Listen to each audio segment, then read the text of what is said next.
Bonjour, bonjour. On va voir dans la petite vidéo d'aujourd'hui comment utiliser un logiciel de géométrie dynamique, en l'occurrence ici GeoGebra, via une petite activité dont j'ai remis l'énoncé ici en haut à droite de l'écran. Dans un premier temps, moi je vais changer un peu mon interface graphique. J'ai pas besoin des axes, je vais les enlever. Je fais un bouton de droite, alors sur l'axe. Voilà, ça ne marche pas. Donc je reprends, je suis bien sur mon axe, bouton de droite, et je vais masquer les axes. Voilà, c'est plus confortable pour moi de travailler. Je vais créer donc deux points, un point D et un point E. Ici, dans l'onglet points, j'ai plusieurs façons de créer des points. Je veux créer un point libre. Il s'appelle C. Je vais le renommer, bouton de droite, renommer, et je veux qu'il s'appelle D. Encore une fois, c'est moi qui choisis, c'est pas la machine qui choisit pour moi. Je recrée un deuxième point, un point E, sur la même méthode. Et je vais le renommer en point E. Bien entendu, n'hésitez pas à tout moment de mettre la vidéo en pause et puis d'essayer de tester un petit peu les fonctions au fur et à mesure par vous-même. J'ai créé un point D, un point E. Je veux créer un segment DE. Vous remarquerez segment entre crochets. Donc, libre à moi d'aller fouiller un petit peu dans toutes les options qui sont possibles.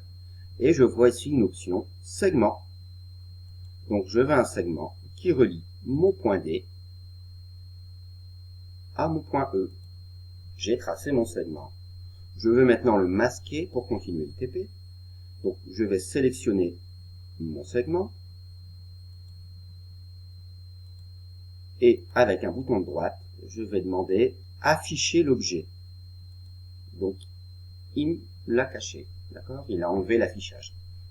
Je veux maintenant créer une droite DE. Donc, la droite DE, la droite entre parenthèses. Segment entre crochets, droite entre parenthèses. Alors pareil, je vais regarder ici. Ah, j'ai une fonction droite, elle me va bien. Une droite qui passe par le point D et le point E. Je vais maintenant la masquer pour continuer mon TP. Quand vous regardez ici, chaque objet que je construis avec GeoGebra apparaît ici dans le petit onglet. Et je peux tout simplement l'activer ou le désactiver, le masquer ou le montrer. Je veux maintenant créer la demi-droite crochet parenthèse. Elle démarre du point D et passe par le point E. Et j'ai également la fonction demi-droite qui démarre de mon point D et qui passe par mon point E. Ceci étant fait, je continue. Qu'est-ce qu'on demande ensuite? On me demande de tracer un cercle. Alors c'est assez visuel, je vois ici un petit onglet avec cercle. Il y a plusieurs façons de tracer des cercles, des demi-cercles, des arcs. Moi je veux un cercle par son centre et un point. Le centre, c'est le point D, et je veux un rayon de longueur DE. Donc longueur DE, il n'y a ni crochet ni parenthèse pour une longueur. J'ai tracé mon cercle. Donc je peux, avec l'outil de déplacer, recentrer ici mon cercle. Regardez mon énoncé sous les yeux.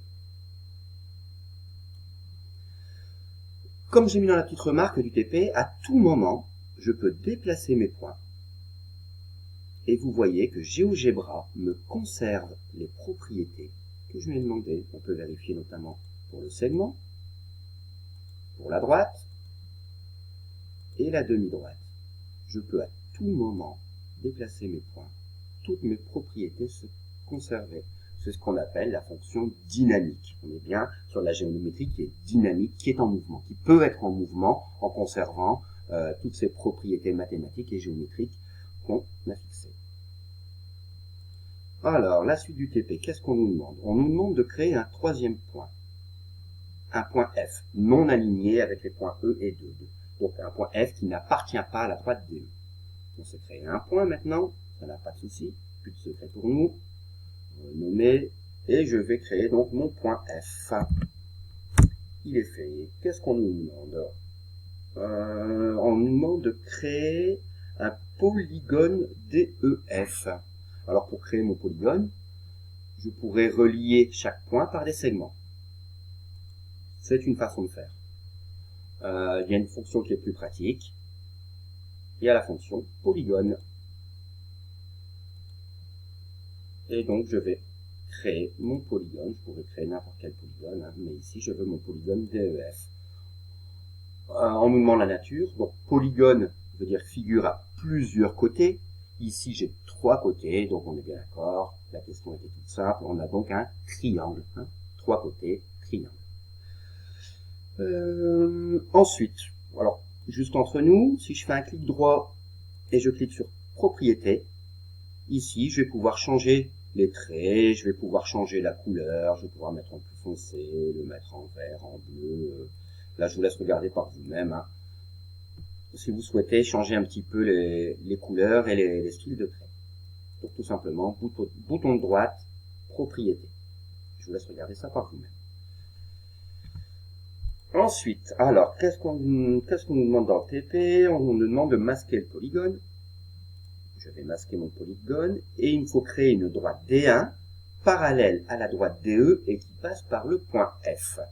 Donc je vais déjà ici réafficher ma droite DE et je vais aller chercher donc une parallèle. Et j'ai la fonction parallèle. Donc une parallèle à ma droite DE. Je clique sur DE et GeoGebra me propose toutes les possibilités de droite parallèle à DE. D'accord, il y a une infinité de possibilités. Je veux un cas particulier, je veux que cette droite parallèle à DE passe par le point F. Je clique sur le point F. J'ai tracé ma droite. Ensuite, je veux créer un point I.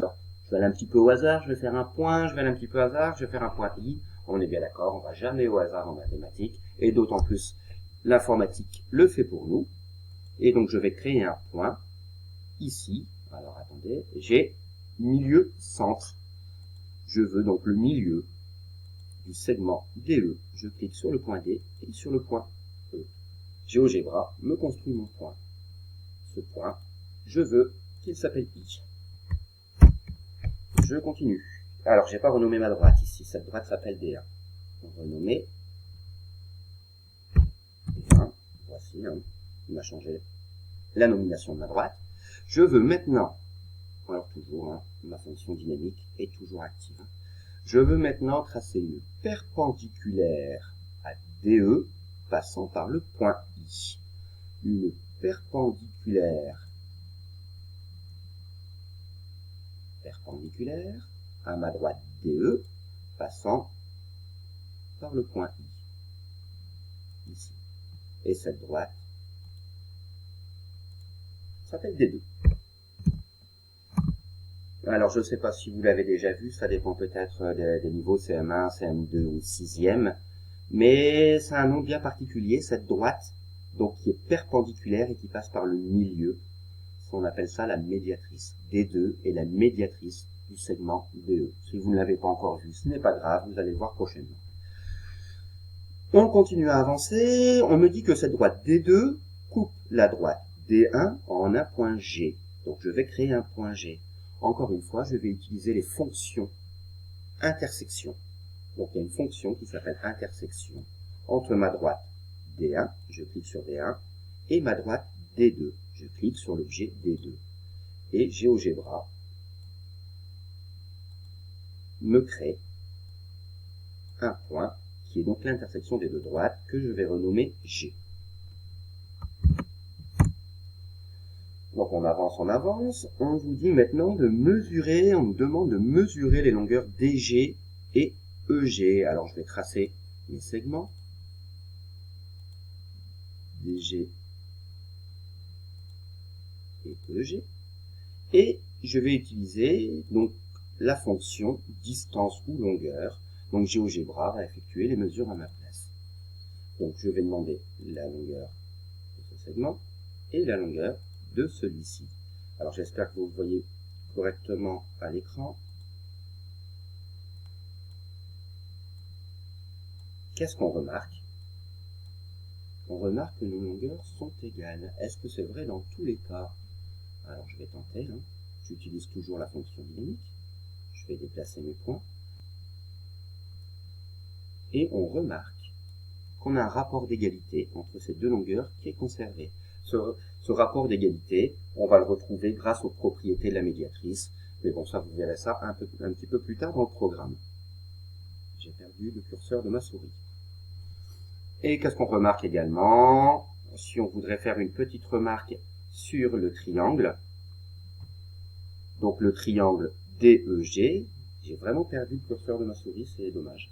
Donc le triangle DEG est un triangle isocèle. Pourquoi? Parce qu'il a deux côtés de même longueur.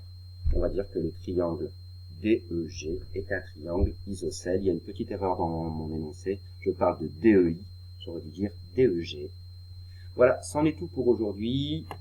Et je vous dis à bientôt, à une prochaine, pour une autre vidéo sur les outils numériques et les mathématiques.